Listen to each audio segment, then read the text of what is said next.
Alhamdulillah, Alhamdulillah, Alhamdulillah hamdan katsiran thayyiban mubarakan fih. Lakal hamdu ya Allah, lakal hamdu ya Rabbana, lakal hamdu ya hasbana ala hadhihi nikmah.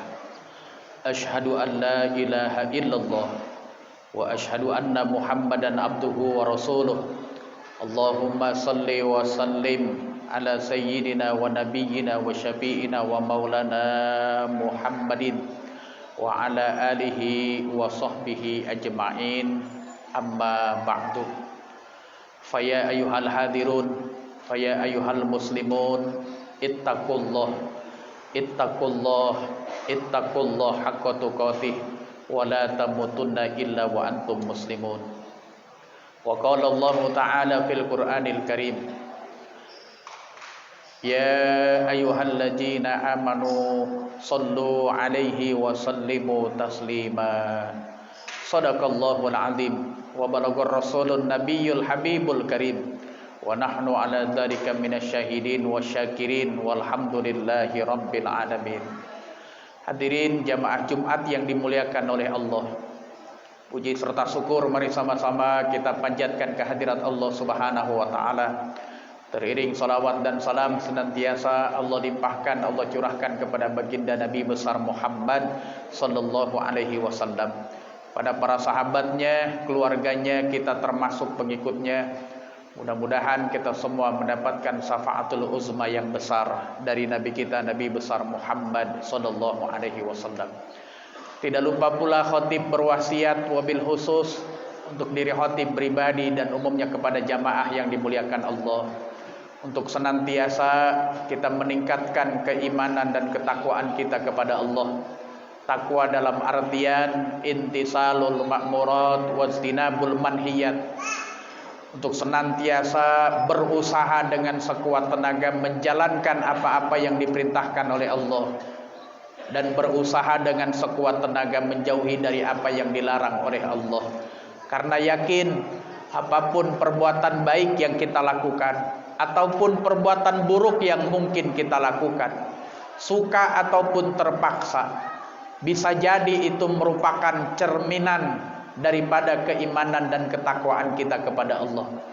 Kalau saat ini, detik ini yang kita lakuin kebaikan, ketaatan kepada Allah, bisa jadi iman kita dalam keadaan tinggi, dalam keadaan meningkat. Tapi kalau satu ketika kita lakukan satu kesalahan, kealpaan, kehilapan, bahkan dosa di hadapan Allah, bisa jadi iman kita dalam keadaan turun, sehingga tidak ada kontrol, tidak ada rem. Lalu bagaimana caranya biar iman ini setiap saat, setiap waktu bisa bertambah, bisa meningkat, yang pada akhirnya hanya kebaikan dan kebaikan yang kita lakuin, hanya amal soleh yang kita kerjain tanpa terbesit sedikit pun keinginan maksiat kepada Allah. Caranya bagaimana? Rasulullah Shallallahu Alaihi Wasallam ngajarin cara kita ningkatin iman kita. Kata Rasul, jaddidu imanakum biqauli la ilaha illallah. Perbaharui iman kamu setiap saat, setiap waktu, dicas iman kita dengan memperbanyak kalimat zikir la ilaha illallah. Ini modal buat kita. Hadirin jamaah yang dimuliakan Allah Subhanahu wa taala, menghargai pahlawan dalam tinjauan agama Islam. Allah Subhanahu wa taala udah mengajarkan dalam Quran bagaimana berakhlak yang baik, bagaimana tidak melupakan jasa-jasa orang yang baik sama kita. Jangan ada bahasa kacang lupa sama kulitnya. Secara tersirat Allah udah ngajarin. Di mana di antaranya Allah ngajarin akhlak demikian? Kata Allah dalam Quran, inna nahnu nazzalnal Quran wa inna lahu lahafizun.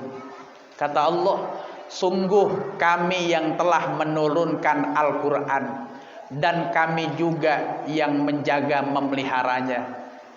Apa hubungannya hadirin yang dirahmati Allah dengan kita disuruh menghargai orang yang berjasa sama kita? Bisa saja Allah bilang, ini anzalnal Quran, aku yang telah menurunkan Quran, bisa saja. Tapi kenapa bahasa Qurannya inna nahnu, sungguh kami? Kenapa Allah pakai bahasa kami menurunkan Quran? Karena Allah tidak menghilangkan jasa yang lain dalam menurunkan Quran. Jasa siapa? Jasa malaikat Jibril, jasa Nabi besar Muhammad sallallahu alaihi wasallam, hingga Quran itu sampai kepada kita. Ini hadirin yang dirahmati Allah. Allah saja berakhlak tidak merupakan yang berjasa. Allah saja tidak melupakan yang berjasa. Apalagi kita seharusnya lebih berterima kasih terhadap orang yang berjasa kepada kita, baik dalam kehidupan pribadi maupun berkehidupan berbangsa dan beragama. Maka hadirin yang dirahmati Allah, Allah juga ngomong, kami juga yang memeliharanya. Kenapa dengan bahasa kami? Karena Allah Subhanahu wa taala menghargai, mengapresiasi para penghafal Al-Qur'an yang udah menjaga kemurnian Al-Qur'an, yang udah menjaga keaslian Quran. Enggak ada satu kata pun yang dirubah, enggak ada satu huruf pun yang dirubah, lantaran Allah menjaga melalui perantaraan para penghafal Quran. Maka hadirin yang dirahmati Allah, dengan bahasa yang indah Allah berfirman, inna nahnu nazzalnal Qur'an wa inna lahu lahafizun. Kami yang menurunkan Quran, kami juga yang menjaganya, memeliharanya. Secara tersirat Allah ngajarin akhlak kepada kita. Jangan lupain orang-orang yang berjasa kepada kita. Allah saja berakhlak, masa kita tidak? Allah saja tidak melupakan yang berjasa, asa kita melupakan. Hadirin yang dirahmati Allah Subhanahu wa taala, kebanyakan para pahlawan-pahlawan kita, juga ulama-ulama kita, hadirin yang dirahmati Allah, Imam Bonjol, Pangeran Diponegoro, para wali-wali Allah yang paling dekat mungkin dengan zaman kita, kayak Abdullah Sapi'i di Bekasi, Kiai Abbas dari Cirebon, dan seterusnya dan seterusnya, Kiai Hasim Ashari, dan seterusnya. Masih banyak ulama-ulama yang ternyata selain pemimpin umat, juga pemimpin bernegara kepada kita dahulu kala, pada saat orang-orang tua kita berjuang merebut kemerdekaan. Kata Bung Tomo, hadirin yang dirahmati Allah, kalau bukan ada kalimat takbir, aku akan bingung bagaimana cara membakar semangat orang Islam. Untung ada kalimat takbir, maka kalimat itulah yang aku gunakan untuk membakar semangat orang-orang Islam, pemuda-pemuda muslim, dalam rangka membebaskan diri dari penjajahan. Maka hadirin yang dirahmati Allah, Kiai Hasim Ashari, pendiri Nahdlatul Ulama, bahkan sampai mengeluarkan fatwa, cinta negara bagian dari iman. Cinta negara bagian dari iman, sampai mengeluarkan fatwa demikian. Karena kenapa hadirin yang dirahmati Allah? Kalau kita tidak merdeka, penjajah tuh enggak hanya menjajah secara fisik, secara ekonomi, tapi mereka juga bawa agama, menjajah secara agama. Enggak mungkin kita bisa beribadah dengan bebas. Enggak mungkin kita bisa beribadah seperti sekarang, terbebas dari segala macam gangguan, rintangan, kalau kita belum merdeka. Tidak mungkin hadirin yang dirahmati Allah. Bahkan mereka dengan semboyannya glory, gospel and gold, itu diantara misi penjajahan kepada kita. Mereka nyebarin agama mereka. Na'udzubillah min dzalik. Maka hadirin yang dirahmati Allah, menghargai jasa pahlawan dalam tinjauan agama Islam memang diperintahkan, memang dianjurkan. Apalagi hadirin yang dirahmati Allah, para pahlawan-pahlawan kita adalah ulama-ulama kita. Maka disuruh kita berziarah kepada mereka, disuruh kita mendoakan mereka. Allah puji orang yang mendoakan orang-orang yang sudah meninggal dunia dalam surat Al-Hasyr ayat 10. Walladzina jaa min ba'dihim qalu rabbana ighfir lana wa li ihwanina alladhina sabaquna bil iman wa la taj'al fi qulubina ghillan lil ladzina rabbana innaka ra'ufur rahim. Kata Allah, dan orang-orang sepeninggal mereka, kaum muhajirin, kaum ansor, mereka berdoa, ya Allah, ampuni kami, ampuni dosa-dosa orang yang beriman sebelum kami.